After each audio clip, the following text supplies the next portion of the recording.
Part 1. The Late Train Home. It was past midnight when I finally stepped off the last train. The platform was almost empty, just a few people scattering toward the exits. I took the usual route, a narrow underpass that led to a flight of concrete stairs climbing back to street level.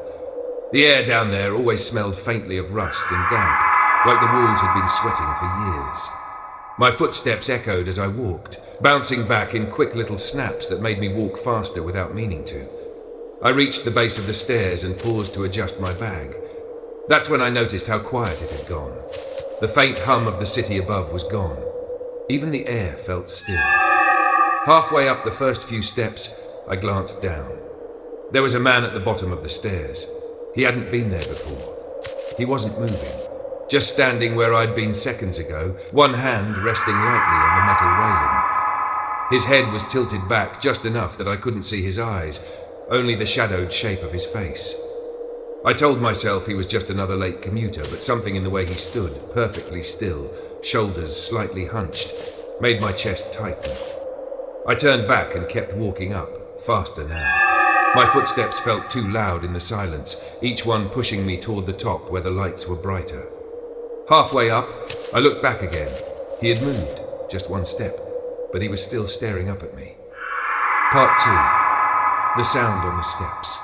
I turned away and quickened my pace. The overhead lights hummed faintly, but the sound did nothing to drown out the pounding in my ears. My hand skimmed the railing, cold against my palm, and I kept my head down, telling myself to just get to the street.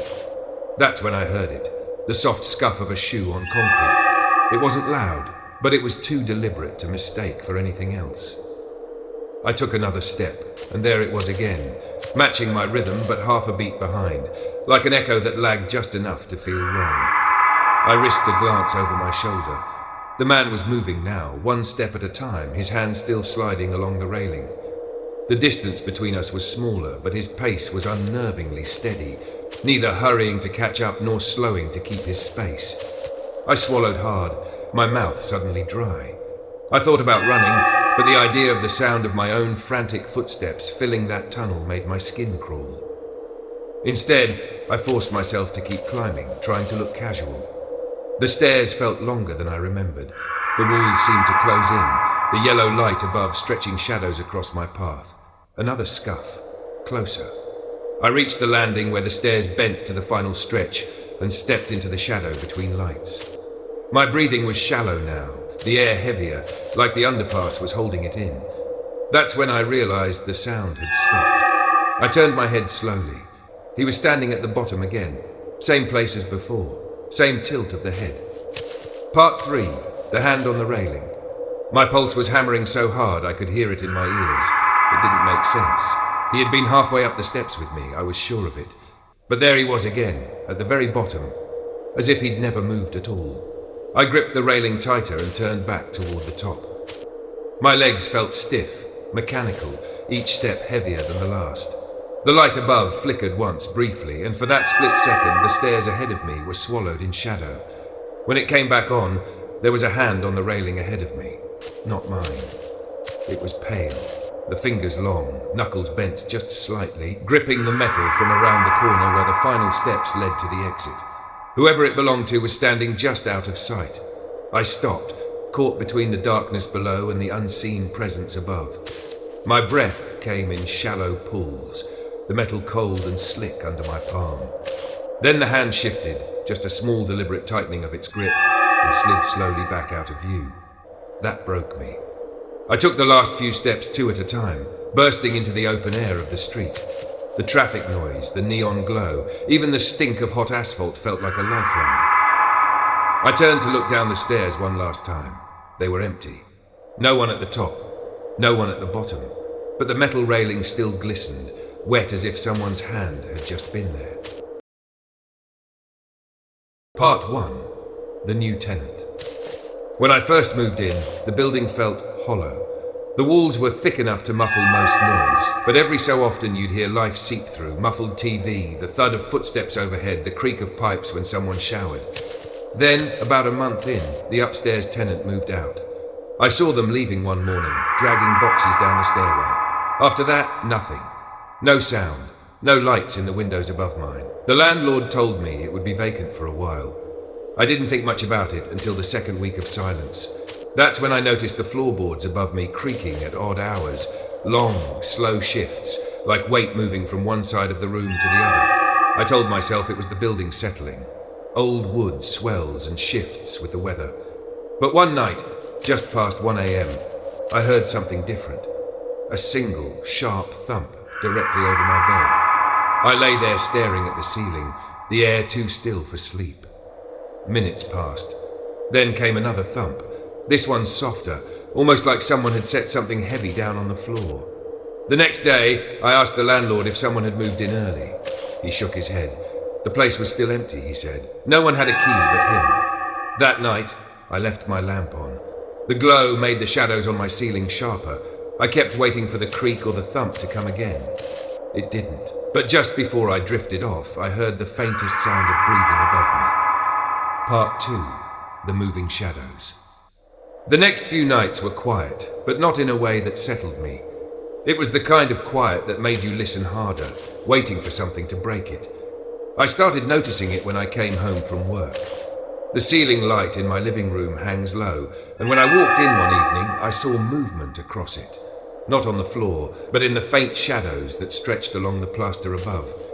They shifted as if someone was walking in the room upstairs.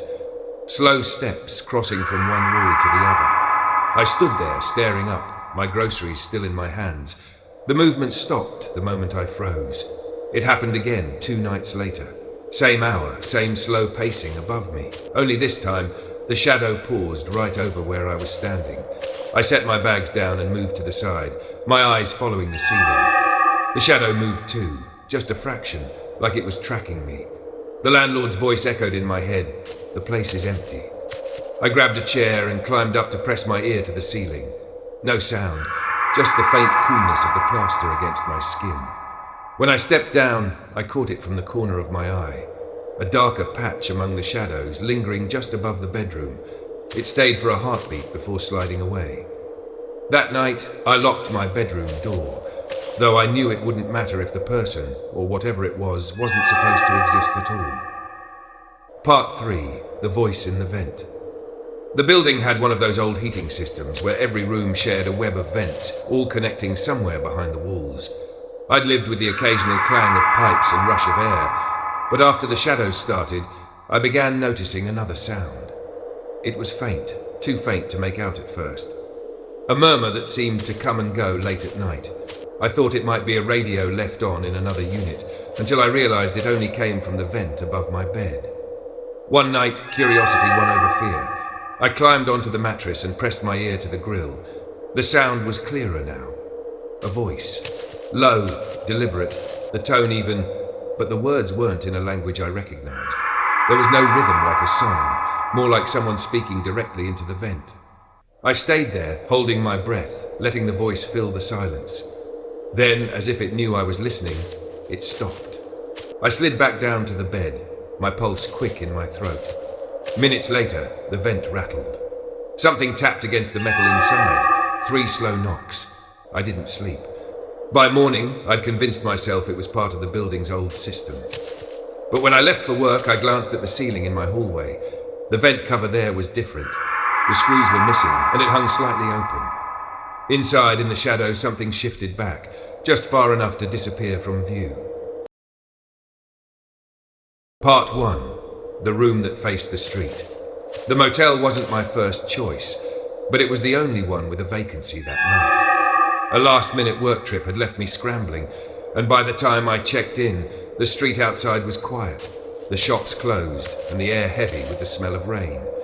My room was on the 2nd floor, overlooking the main road. The bed sat directly beneath a large window with thin curtains that didn't quite meet in the middle.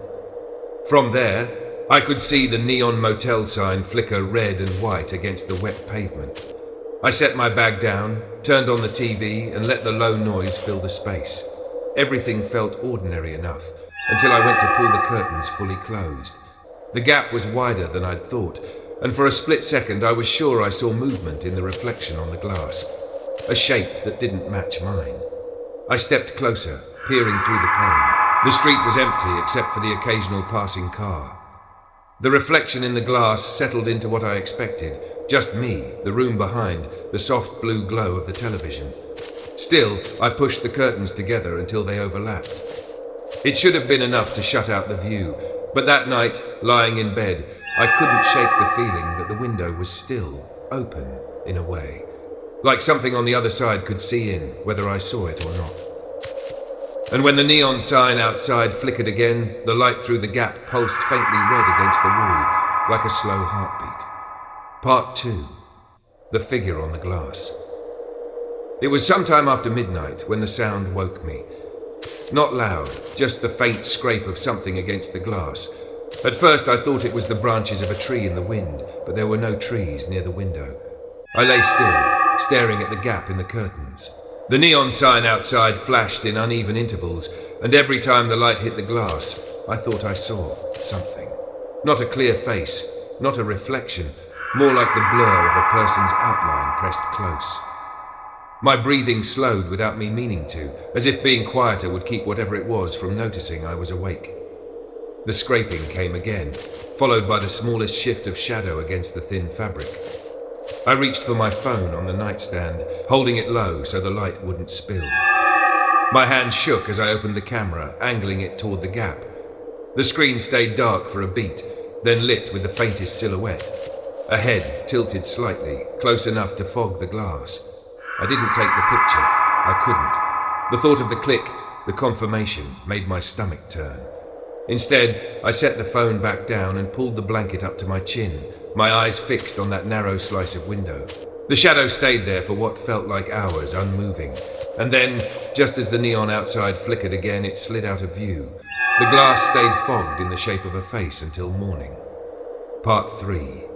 The curtain that moved twice. By the next night, I'd convinced myself I'd imagined most of it. A mix of exhaustion and shadows, I told myself. I still pushed the curtains tight, tucking one edge behind the nightstand to keep them from slipping open. It rained harder that evening, the steady drum of water on the metal balcony railing drowning out the usual hum of traffic. I kept the TV on low and tried not to glance at the window at all. Around 2 in the morning, the sound changed. The rain was still falling, but I could hear something moving just outside. Soft, deliberate steps on the balcony. They stopped right in front of my room. I lay perfectly still, my eyes on the ceiling. The curtain shifted, not from wind. The movement was slow, careful, like fingers had taken hold of the fabric from the other side. It opened just enough for a sliver of glass to show. Through it I saw nothing but black.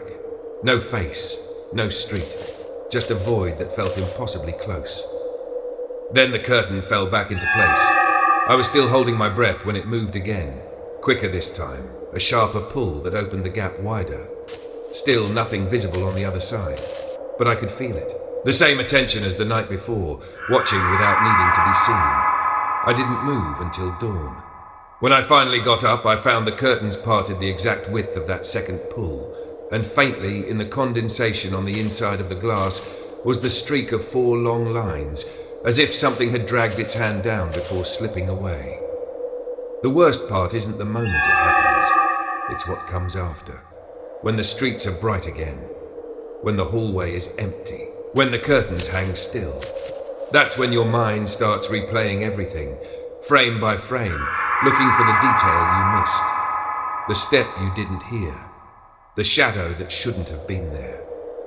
I've thought about the man at the bottom of the stairs, about the weight in the empty apartment above, about the hand that brushed the curtain in the dark. They're not the same, but they leave the same mark. The certainty that you were not alone, no matter how much you wanted to be. People like to ask why I didn't call out, why I didn't try to catch them. The truth is, in those moments, you don't want to know more than you already do. You don't want confirmation, you just want it to stop. But here's what stays with you. When it does stop, it doesn't feel like it left. It feels like it's waiting. Maybe you'll never see them again. Maybe you'll go years without a sound, without a shadow. And maybe one night, when the lights go out and the silence feels heavier than it should, you'll remember these stories. You'll remember the way the air felt right before it changed. You'll look over your shoulder. You'll check the window. You'll listen for that extra footstep on the stairs. And if you're lucky, you won't find anything. If you're lucky.